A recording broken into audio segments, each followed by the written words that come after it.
ಸೀರೆಲಿ ಹುಡುಗಿರ ನೋಡಲೇಬಾರದು ನಿಲ್ಲಲ್ಲ ಟೆಂಪ್ರೇಚರು, ಹೆಣ್ಣಿಗೆ ಸೀರೆ ಯಾಕೆ ಚಂದ. ಈ ತರದ ಎಷ್ಟೊಂದು ಹಾಡು ಕೇಳಿದಿರ. ಹಾಡು ಯಾಕೆ, ಸೀರೆ ಅಂದ್ರೆ ಪ್ರತಿಯೊಬ್ಬ ಹೆಣ್ಮಗಳಿಗೂ ತುಂಬಾ ಪ್ರೀತಿ. ಅದು ಒಂದು ಸಾಂಪ್ರದಾಯಿಕ ಉಡುಪು. ತುಂಬಾ ಜನ ಸೀರೆನ ಪ್ರೀತಿಯಿಂದ ಉಡ್ತಾರೆ. ಉಡಕ್ ಬರ್ಲಿಲ್ಲ ಅಂದ್ರೂ ನನ್ನಂತವ್ರು ಕಷ್ಟಪಟ್ಟಾದ್ರೂ ಇಷ್ಟಪಟ್ಟು ಸೀರೆ ಉಡ್ತಾರೆ. ಆದ್ರೆ ಇತ್ತೀಚೆಗೆ ನಾನು ನ್ಯೂಸ್ ಓದ್ಬೇಕಾದ್ರೆ ಒಂದು ಶಾಕಿಂಗ್ ವಿಚಾರ ನನ್ನ ಕಿವಿಗೆ ಬಿತ್ತು. ಸ್ವತಃ ನಾನೇ ಆ ನ್ಯೂಸ್ನ ಓದ್ದೆ ಕೂಡ. 365 ದಿನ ಸೀರೆ ಉಟ್ರೆ ಕ್ಯಾನ್ಸರ್ ಬರುತ್ತಂತೆ. ಶಾಕ್ ಆಯ್ತಾ? ನಂಗೂ ಶಾಕ್ ಆಯ್ತು. ಯಾಕಂದ್ರೆ ಮನೇಲೆಲ್ಲ ಈಗ ನಮ್ಮಮ್ಮ ಎಲ್ಲ 365 ದಿನಾನು ಸೀರೆ ಉಡ್ತಾರೆ. ಅವ್ರು ಬೇರೆ ಏನ್ ಡ್ರೆಸ್ ಹಾಕೋದಾಗಿರ್ಬೋದು, ಬೇರೆ ಏನು ಹಾಕಲ್ಲ. ಸೊ ಏನಪ್ಪ, ಸೀರೆಗೂ ಹಂಗಾದ್ರೆ ಕ್ಯಾನ್ಸರಾ, ಬಟ್ಟೆಗಳಿಗೂ ಕ್ಯಾನ್ಸರಾ?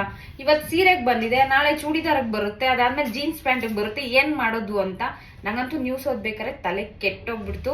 ನನಗೊಬ್ಳಿಗಲ್ಲ, ಅದೆಲ್ರಿಗೂ ಶಾಕಿಂಗ್ ನ್ಯೂಸ್ ಅಲ್ಲ. ದೆಹಲಿಯ ಒಬ್ಬ ಪ್ರಖ್ಯಾತ ಕ್ಯಾನ್ಸರ್ ತಜ್ಞರೇ ಈ ಒಂದು ಶಾಕಿಂಗ್ ವಿಚಾರನ ಕೊಟ್ಟಿರೋದು. ಈಗಾಗಲೇ ಬಿಹಾರ, ಜಾರ್ಖಂಡ್ ಎಲ್ಲ ಕಡೆನೂ ಕೂಡ ಈ ಒಂದು ಸೀರೆ ಕ್ಯಾನ್ಸರ್ ಜಾಸ್ತಿ ಆಗಿದೆಯಂತೆ.